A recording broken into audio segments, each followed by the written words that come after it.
আসসালামু আলাইকুম সবাইকে। কেমন আছেন সবাই? আশা করি সবাই অনেক ভালো আছেন। আজকে গেছিলাম আমরা নতুন একটা রেস্টুরেন্টে, যেটা হচ্ছে আমাদের নড়াইলে টার্মিনাল তৈরি হয়েছে ফুড ভিলেজ নামে। তো এখানে নাকি শুনছি ডোসা, নিহারি আরও অনেক কিছু পাওয়া যায়। তো নতুন একটা ছোটোখাটো রেস্টুরেন্ট, তো আমরাও চিন্তা করলাম চলো চেক করে আসি কি পাওয়া যায়।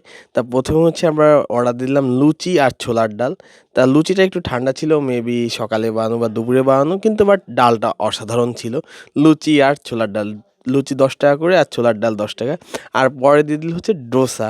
কিন্তু ডোসার বিষয়ে আমি একটা কথা বলবো, আমরা আসলে এটা সাধারণত ডোসা আমি ইন্ডিয়ায় খাইছি, ওরকম কোনো স্বাদই নাই। এটা সাধারণত যে চাপড়ি বানাই না আমরা বাসায়, চাপড়ির উপর একটা ডিম দিয়ে ডোসা হয়ে গেছে। এখন আমি জানি না কী দিয়ে কী হবে, হতে পারে এটা নিউ স্টাইলের ডোসা, আমার জানা নেই। কিন্তু আমার কাছে মনে হয়েছে বাসায় যে আমরা চাপড়িটা বানাই, সেই চাপড়ির উপর ডিম দিয়ে দিছে, জাস্ট এগ ডোসা হয়ে গেছে। তারপরে ছিল নিহারি 50 টাকায়, 3 পিস নিহারি ছিল 50 টাকা, আর ছিট রুটি ছিল এক এক পিস 15 টাকা। নিহারিটা জোস ছিল, আর 3 পিস কোয়ালিটিতেও 50 টাকা হিসেবে ভালোই ছিল, 3 পিস ছিল। তো মোটামুটি সব দিক দিয়ে আমি আশাপূর্ণ, আর খাবারের মানটাও ভালো ছিল। তো এই তো ফুড ভিলেজের খাবার, ফুড ভিলেজে আরও অনেক খাবার পাওয়া যায়, আপনারা যে ট্রাই করে আসতে পারেন। তো আজকের মতো এ পর্যন্তই, সবাই ভালো থাকবেন, সুস্থ থাকবেন, আল্লাহ হাফেজ। আর অবশ্যই পেজটাকে ফলো দিয়ে রাখবেন। ধন্যবাদ সবাইকে।